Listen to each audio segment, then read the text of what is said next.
마태복음 237번째 묵상입니다.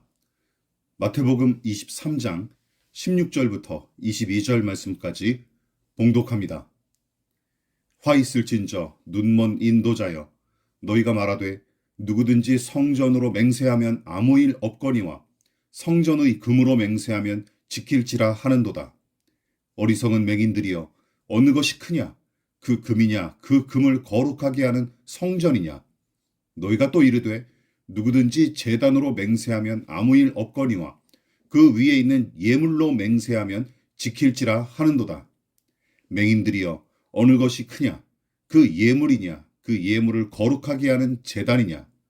그러므로 제단으로 맹세하는 자는 제단과 그 위에 있는 모든 것으로 맹세하며, 또 성전으로 맹세하는 자는 성전과 그 안에 계신 이로 맹세하며, 또 하늘로 맹세하는 자는 하나님의 보좌와 그 위에 앉으신 이로 맹세함이니라. 예수님은 바리새인들과 서기관들의 부조리를 내내 비판하셨고, 그 내용이 마태복음 23장 대부분을 차지합니다. 여러분은 예수님을 어떤 분으로 생각하십니까? 혹시 마냥 사랑과 자비를 베푸시는 분, 무슨 일을 저질러도 다 용서하고 용납하시는 분, 누구에게든지 친절하고 인격적으로 대접하시는 분, 저주나 욕지거리 따위와는 아예 거리가 먼 분쯤으로 생각하십니까? 본문은 그 생각을 정면으로 거스르고 박살낼 뿐만 아니라 오히려 이렇게까지 말씀하셔도 괜찮을까 하고 염려가 될 정도입니다. 16절부터 22절까지도 마찬가지죠.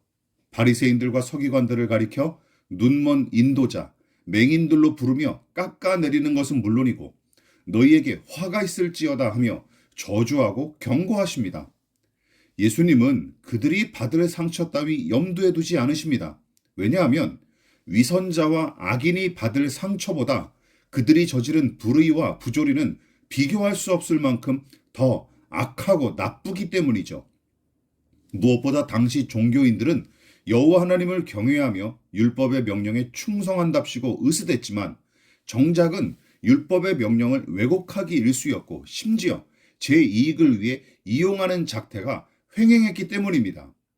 특히 맹세에 관한 율법의 명령도 마찬가지였어요.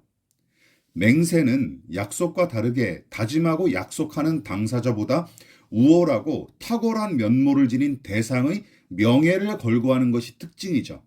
그래서 성경도 다음과 같이 맹세하도록 권면합니다. 신명기 10장 20절입니다. 내 하나님 여호와를 경외하여 그를 섬기며 그에게 의지하고 그의 이름으로 맹세하라. 하나님이 우리보다 크고 강하고 높으며 영원하신 분이심을 믿기에 그분의 이름을 걸고 맹세하는 행위도 믿음의 행위로 볼 수 있지만 맹세를 오용하고 남용하는 경우도 허다했기에 레위기 19장 12절은 이렇게 경고했어요. 너희는 내 이름으로 거짓 맹세함으로 내 하나님의 이름을 욕되게 하지 말라. 나는 여호와이니라 하신 말씀도 우리는 잊으면 안 됩니다.